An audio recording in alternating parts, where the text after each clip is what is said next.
अस्सलाम वालेकुम and hello friends, welcome to centre of wisdom channel. उम्मीद करता हूँ कि आप सब खैरियत से होंगे। हस्बे मामूल सेंटर ऑफ विजडम चैनल में एक नई वीडियो के साथ आपकी खिदमत में हाजिर हूँ।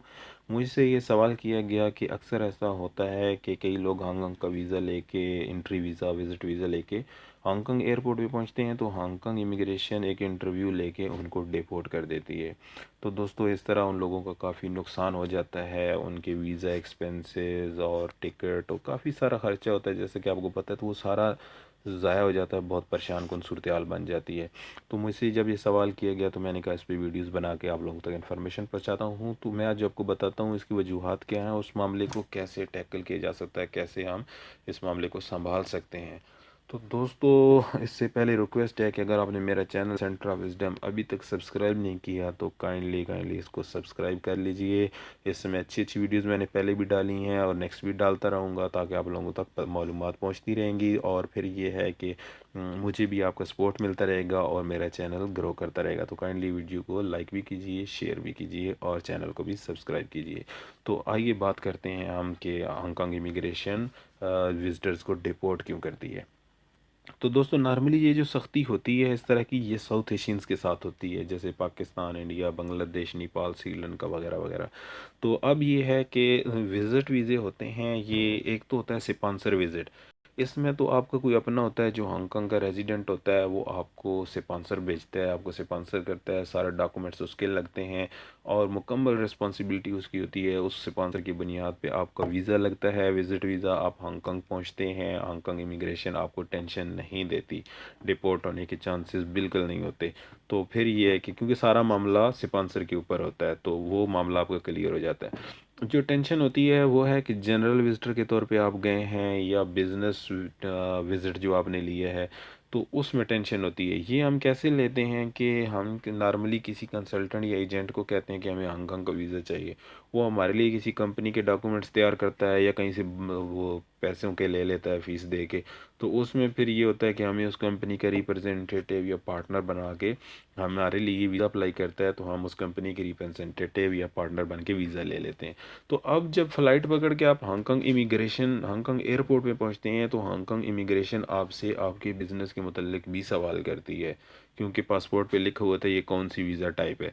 तो अब जब आपसे सवाल करेगी तो लाजमी तौर पे आपको अपने बिज़नेस के मुतल्लिक पता होना चाहिए। आपके पास आपके जो बिज़नेस के डॉक्यूमेंट्स होते हैं जिनकी बिहाफ पे एजेंट या कंसल्टेंट आपका वीज़ा लगवाता है, तो उससे आपने कुछ ना कुछ कापीज़ उसकी ले लेनी होती हैं, ताकि आपको उसका पता चल जाए कि हमारा बिज़नेस है क्या।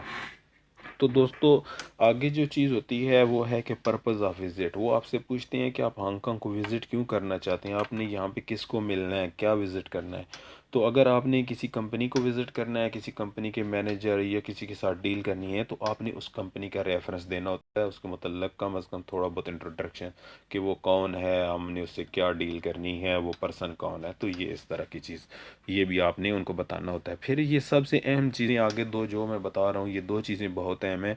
सबसे पहले कि आपने हांगकांग इमिग्रेशन को ये तसल्ली देनी होती है, मेक श्योर करना होता है कि हम वीज़ा हो पूरा होने पे हांगकांग छोड़ देंगे, ओवर स्टे नहीं होंगे। यानी अगर आपका 14 डेज़ का वीज़ा है तो आप विद इन 14 डेज़ हांगकांग छोड़ देंगे। तो ये उनको तसल्ली देनी होती है और इसके लिए आप कुछ सपोर्टिंग डॉक्यूमेंट्स भी शो कर सकते हैं। जैसे आपकी कंट्री पाकिस्तान है तो पाकिस्तान में आपकी जो प्रॉपर्टी है उसकी वैल्यू शो कर सकते हैं कि इतनी वैल्यू की प्रॉपर्टी है मेरी उधर, और या इतना ये बिज़नेस है लंबा चौड़ा, इतनी मेरी उधर स्टेटमेंट है, बैंक में इतना पैसा है। तो ये चीज़ें आपको सपोर्ट करती हैं। तो आगे जो चीज़ है वो है सबसे अहम ये भी कि ट्रैवल हिस्ट्री। अगर आपने पास्ट में कोई ट्रैवल की हुई है, कोई कंट्री की विज़िट की हुई है, तो वो बड़ा फ़ायदा मंद होती हैं। नॉर्मली अगर आपका फ्रेश पासपोर्ट है, उस पर आपने सिर्फ हांगकांग का एंट्री वीज़ा लगवा के आप हांगकांग एयरपोर्ट पे पहुंच के, तो वो देख लेते हैं कि ये किसी चक्कर में है, ये पक्का विजिटर नहीं है, जेन्युइन विजिटर नहीं है।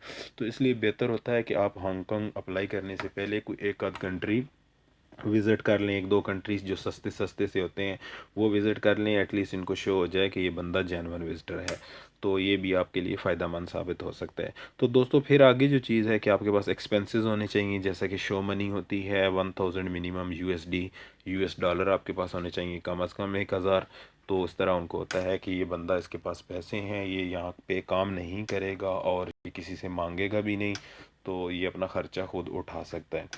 तो दोस्तों ये चीज़ें होती हैं जिनके बारे में हांगकांग इमिग्रेशन को तसल्ली चाहिए होती है, कुछ डॉक्यूमेंट्स, कुछ कैश होती है, ये सब आपने शो करनी होती हैं। तो फिर इस तरह ये होता है कि हांगकांग इमिग्रेशन को तसल्ली हो जाती है कि ये बंदा वाकई जेन्युइन विजिटर है, कोई किसी हेरा फेरी में नहीं है। क्योंकि हमारे Pakistan, India, Bangladesh, Nepal, south Asians जो होते हैं वो गरीब कंट्रीज़ के होते हैं, और फिर ये है कि फाइनेंशियली मामलात की वजह से यहाँ पे आते हैं काम करने के लिए, फिर ओवर स्टे हो जाते हैं। तो ये सारे इसी चीज़ को रोकने के लिए हांगकांग इमिग्रेशन सख्ती करती है। तो आप लोग जब भी अगर विज़िट वीज़ा लें तो ये इन चीज़ों का ख्याल रखें, ये डॉक्यूमेंट्स जो हैं ये साथ ले आएँ, या इनकी पूरी इन्फॉर्मेशन जानकारी आपको होनी चाहिए। तो इस तरह ये होगा कि आप इमिग्रेशन का इंटरव्यू पास कर लेंगे, जो कम अज़ कम 1.5 से 3 घंटे का होता है। तो उम्मीद है कि ये वीडियो आपके लिए बहुत फ़ायदेमंद साबित होगी। तो मज़ीद इसी तरह की अच्छी अच्छी वीडियोज़ मैं अपने चैनल में डालता रहूँगा। आप काइंडली मेरे चैनल को सब्सक्राइब कीजिए, वीडियो को लाइक कीजिए, शेयर भी कीजिए। मिलते हैं नेक्स्ट वीडियो में। अल्लाह हाफ़िज़।